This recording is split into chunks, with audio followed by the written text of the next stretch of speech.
Halo semuanya, selamat datang di video pembelajaran kita tentang salah satu pilar penting dalam deep learning, yaitu Recurrent Neural Network atau RNN. Yap, kalau kamu pernah penasaran bagaimana sistem bisa mengenali suara, memahami kalimat, bahkan menerjemahkan bahasa, RNN adalah salah satu teknologi yang bekerja di baliknya. Recurrent Neural Network adalah jenis jaringan saraf tiruan yang dirancang khusus untuk menangani data berurutan, seperti teks, suara, atau data waktu. Tidak seperti jaringan saraf biasa, RNN mempertahankan memori dari input sebelumnya sehingga cocok untuk tugas yang memerlukan konteks histori. RNN bekerja dengan melibatkan hidden state yang disimpan dalam diperbarui di setiap langkah waktu. Tim step ini memungkinkan model untuk mengingat informasi sebelumnya.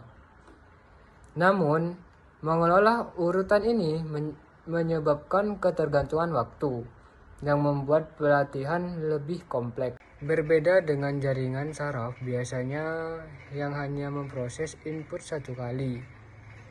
Nah, RNN punya kemampuan mengingat input sebelumnya. Ya, ini karena RNN punya hidden state yang diteruskan dari waktu ke waktu. Jadi, saat kamu baca kalimat "saya makan nasi", RNN bisa tahu bahwa saya dan makan saling terhubung. Dalam bentuk neuraled, RNN dapat digambarkan sebagai salin nodal yang berulang dari waktu ke waktu, di mana setiap nodal menerima input dari langkah sebelumnya dan mengirim state-nya ke langkah berikutnya. Ini yang membuat RNN bisa memproses urutan seperti kalimat. Kalau dikembangkan RNN seperti nodal, berulang dari waktu ke waktu, input masuk lalu ada hidden state yang mengalir bawa memori ke langkah berikutnya. Intinya, RNN mencoba memahami konteks dan urutan. Ini penting banget buat data teks suara atau time series. Varian RNN ada dua. Yang pertama itu vanilla RNN berbentuk paling sederhana.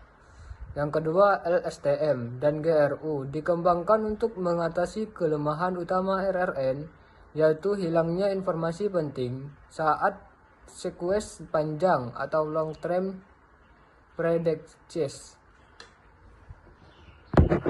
GRU versi lebih ringan dari LSTM. Ia menyentuhkan gates tertentu, membuatnya lebih cepat dilatih dan lebih efisien secara komputasi. Dengan performa hampir setara LSM di banyak. Kita punya 3 jenis utama: vanilla, RNN, LSTM, dan GRUD. LSTM dan GRU itu semacam versi pintarnya. RNN mereka punya mekanisme yang membantu model ingat atau lupakan informasi tertentu. Canggih kan? Betul, misalnya LSTM punya 3 gerbang forget, input get, dan output get. Semua itu dipaksa untuk dikontrol informasi. Permasalahan RNN ada dua, yaitu finishing grinding. Saat berpropagation, grinding menjadi sangat kecil sehingga pembelajaran berhenti. Yang kedua, exploding grinding. Grinding menjadi sangat besar dan membuat model tidak stabil.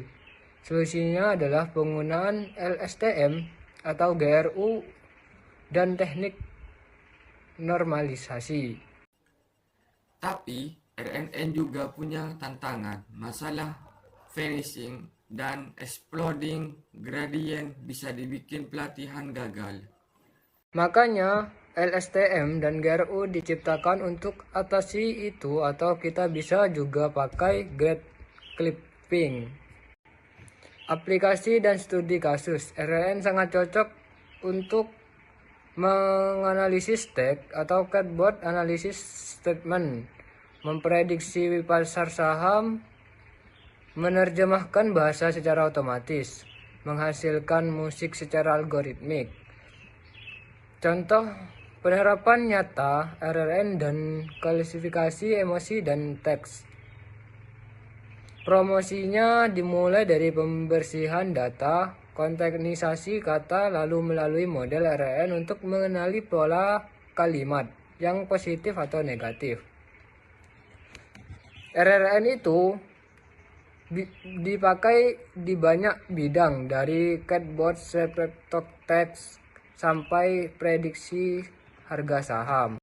Kita ambil contoh analisis sentimen. Kita latih RNN dengan data ulasan film. Lalu model bisa prediksi apakah ulasan itu positif atau negatif.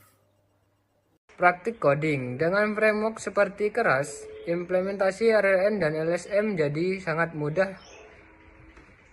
Kita cukup menambahkan lapisan simple RLN atau LSTM dan melatih model menggunakan dataset berlabel. Biasanya digunakan embedding layer terlebih dahulu agar kata-kata direferensikan sebagai vektor. Sekarang kita lihat cari implementasi RLN pakai Python dan Keras. Kita buat model dengan sequential, lalu tambahkan layar embedding, simple RNN, dan terakhir bash. Kelebihan dan kekurangan. RLN unggul dalam memproses urutan, tapi pelatihnya bisa lambat. LSM dan GRU membantu, tapi lebih kompleks dan berat komputasinya. Tabel ini menunjukkan bahwa LSM dan GRU lebih unggul dibandingkan vanilla RLN dan dalam banyak hal, tetapi ada trade-off antara proteksi dan efisien. RLN keren karena bisa memproses data berurutan, tapi sayangnya pelatih bisa lambat. LSTM dan GRU memang lebih berat, tapi mereka sangat membantu dalam memproses kalimat panjang atau sinyal berdurasi lama. Meskipun model transfer seperti ChatGPT sekarang lebih populer untuk LMP, RLN tetapi berguna di banyak aplikasi dengan sumber daya terbatas. Integrasi RLN dengan model IA juga masih terus diteliti. Sekarang banyak yang pakai transform, tapi RNN masih relevan untuk tugas-tugas ringan dan real time.